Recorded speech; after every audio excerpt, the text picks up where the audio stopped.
Hello dears,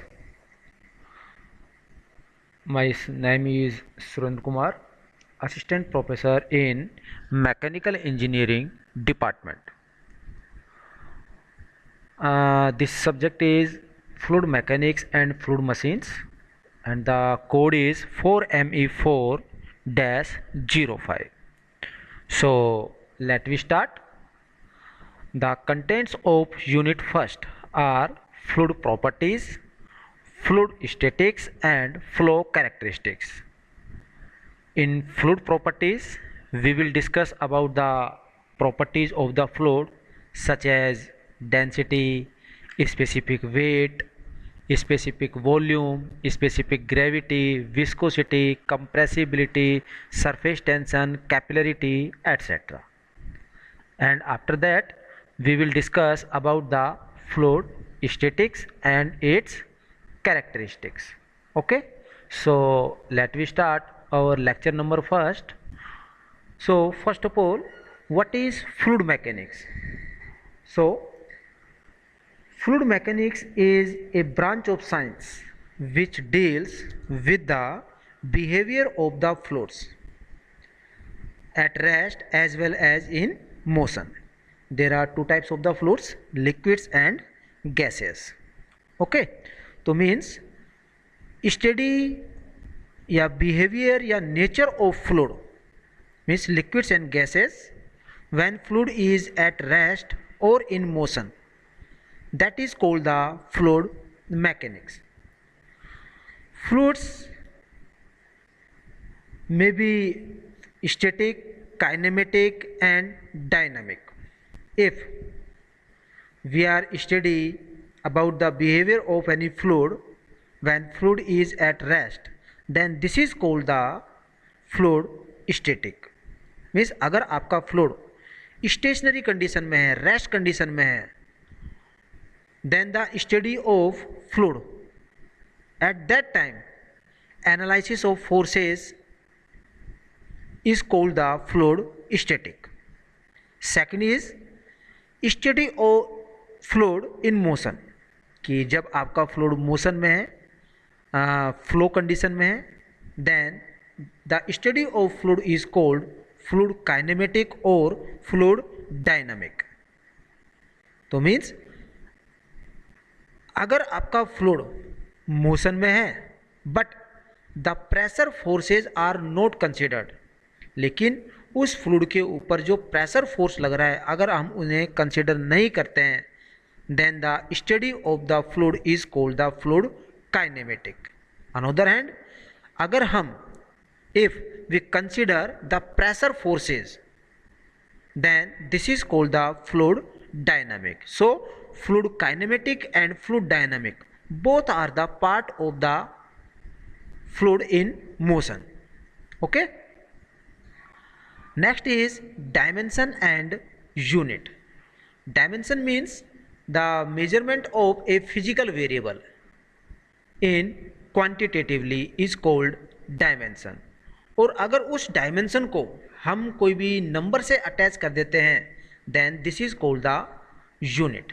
जैसे कि force लग रहा है 10 किलो न्यूटन, तो मीन्स कितना फोर्स लग रहा है, किस डायमेंशन में, डायरेक्शन में लग रहा है, that is called the dimension. और हमने कोई पर्टिकुलर एक वैल्यू दे दी, एक नंबर दे दिया, सपोज 10 किलो न्यूटन या 20 या 30, that is called the unit.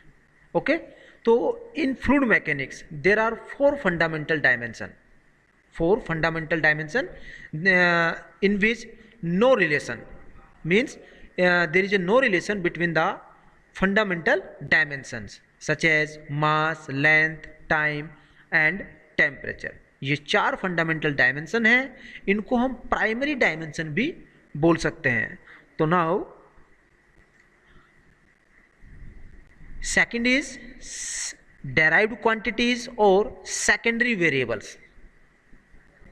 Derived quantities या secondary variables means the quantities which are derived from the primary variables या from the fundamental variables are called the secondary quantities या फिर derived quantity. इसे suppose कीजिए कि area है, तो area जो है हमारे पास उसकी यूनिट क्या हो गया, मीटर स्क्वायर. ओके तो अगर इसको हम फंडामेंटल डायमेंशन की फॉर्म में लिखते हैं तो means L into L that is L square.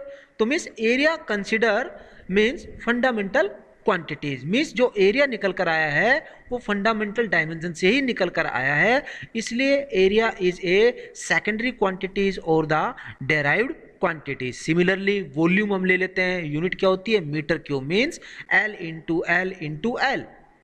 तो this is also a secondary quantities which is derived from the primary और फंडामेंटल वेरिएबल्स। फोर्स हो गया, काइनेमेटिक विस्कोसिटी हो गया, डायनामिक विस्कोसिटी हो गया, रेजिस्टेंस हो गया, फोर्स हो गया, स्ट्रेस हो गया, all of these variables are the secondary or the derived quantities. Now the properties of fluid, ठीक है, तो any characteristics of any system is called its properties. तो properties of fluid are mainly classified into two categories. First one is the intensive properties and second one is the extensive properties. Intensive properties means the properties which are independent on मास, जो कि मास पर depend नहीं करती हैं, उन properties को हम क्या बोलते हैं intensive properties. Second is the extensive properties, means the properties which depend upon the mass और size of the system is called the extensive properties. तो there are some properties of the fluid such as density हो गया, specific weight, specific gravity, viscosity, specific volume, vapour pressure etcetera. अब हम one by one इन properties की study कर लेते हैं। तो हमारे पास फर्स्ट है डेंसिटी और मास डेंसिटी। जो डेंसिटी और मास डेंसिटी है ये हमें बताता है कि in a particular unit volume how many molecules are available, means in a unit volume the number of molecules gives the density of any substance. okay?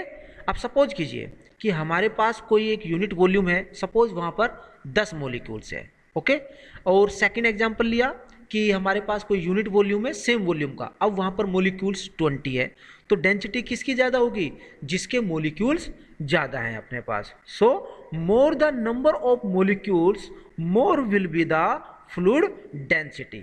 Okay तो it can also be known as the heaviness of the fluid, means जो density है वो हमें ये बताता है कि कोई भी फ्लूइड है वो कितना हैवी है, कितना हैवी है, और ये डिपेंड्स करेगा कि presence of number of molecules in a unit volume, right. तो मीन्स आपसे कोई भी पूछता है कि what do you mean by the density, तो मीन्स इसका मीन्स हो गया heaviness of any fluid, means the presence of molecules in a unit volume. अगर मॉलिक्यूल्स इंक्रीज होते चले जाते हैं तो जो डेंसिटी है, जो हैवीनेस है, वो फ्लूइड का क्या हो जाएगा, इंक्रीज होता हुआ चला जाएगा। मैथमेटिकली अगर हम बात करें तो density is mass per unit volume, okay ए, और इसकी जो एसआई यूनिट होती है दैट इज होता है हमारे पास kilogram per metre cube, right. तो हमारे पास जैसे कि फ्लूइड्स के अंदर लिक्विड में हम वाटर को एज ए स्टैंडर्ड लिक्विड मानते हैं और गैसेस के अंदर हम एयर को स्टैंडर्ड फ्लूइड मानते हैं। सो जो वाटर है इसकी जो डेंसिटी होती है that is 1000 kilogram per metre cube, ये फिक्स होता है। Similarly the density of the mercury is 13.6 into 1000 kilogram per metre cube. Same जो एयर है उसकी भी जो डेंसिटी है that is 1.2 kilogram per metre cube. Okay now we discuss next property that is the specific gravity, that is specific gravity. तो means आपसे कोई पूछता है कि what do you mean by the specific gravity of any fluid, तो specific gravity shows या tell us about the heaviness और lightness of any fluid, okay. So it can be defined as it is the ratio of specific weight और mass density of any fluid to the density of the water या standard liquid, okay. The specific gravity of water at the standard temperature is 1। द specific gravity shows which fluid is heavier or lighter than water. जैसा कि मैंने आपको बताया कि ये हमें बताता है कि कौन सा जो लिक्विड है या फ्लूइड है वो वाटर से लाइट है या फिर हैवी है। अगर किसी लिक्विड की अगर स्पेसिफिक ग्रेविटी अगर लेस देन 1 है तो मीन्स हम कह सकते हैं कि that liquid is lighter than the water. अगर उसकी स्पेसिफिक ग्रेविटी मीन्स अगर 1 से ज़्यादा आती है तो हम उसको बोल देते हैं कि that fluid is heavier than the water. अब जैसे फॉर एग्जांपल हमारे पास कोई भी दो इमिसिबल लिक्विड्स हैं, मतलब जो घुलनशील नहीं है, जैसे कि अगर हम एक कंटेनर ले लेते हैं और उसके अंदर हम पानी डाल देते हैं और कोई भी अपने पास ऑयल डाल देते हैं, राइट। अब हम देखते हैं कि है तो दोनों की स्टेट तो क्या है, लिक्विड है, but both are immiscible, okay. लेकिन अगर कोई लिक्विड्स अगर टॉप में है और वाटर अगर बॉटम में है तो मीन्स हमें इससे क्या पता लग रहा है कि जो ऑयल है वो लाइटर है देन द वाटर। इसका मतलब वाटर की स्पेसिफिक ग्रेविटी ज़्यादा है अपने पास, क्लियर चीज़। और हम कह सकते हैं कि जो टॉप पर जो लिक्विड है उसकी स्पेसिफिक ग्रेविटी लेस है देन 1, ओके।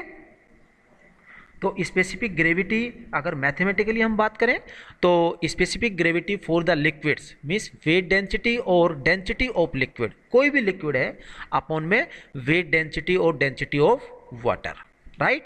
अगर हम सिमिलरली अगर गैसेस के लिए बात करते हैं तो वेट डेंसिटी और density of any gas upon weight density और डेंसिटी ऑफ एयर। जैसे कि मैंने आपको पहले बताया कि जो वाटर है और जो एयर है इनको हम एज ए स्टैंडर्ड फ्लूइड मानते हैं। तो अगर हमें किसी भी लिक्विड की अगर वेट डेंसिटी ऑफ लिक्विड निकालना होता है तो मीन्स क्या हो जाएगा, specific gravity into weight density of water, and we know that weight density of water means 1000 into 9.81 newton per metre cube. अगर वेट डेंसिटी आप निकाल रहे हैं, अगर सिंपल डेंसिटी आप लेकर चल रहे हैं तब तो क्या हो जाएगा, स्पेसिफिक ग्रेविटी इनटू में डेंसिटी ऑफ वाटर। तो डेंसिटी ऑफ वाटर क्या हो गया अपने पास 1000। तो हम यहाँ से क्या निकाल सकते हैं, किसी भी लिक्विड्स और किसी भी गैस की हम वेट डेंसिटी या फिर डेंसिटी फाइंड आउट कर सकते हैं, ओके। और एक इम्पॉर्टेंट थिंग कि स्पेसिफिक जो ग्रेविटी है it is a unitless quantity and it is denoted by a symbol S, okay. Thank you.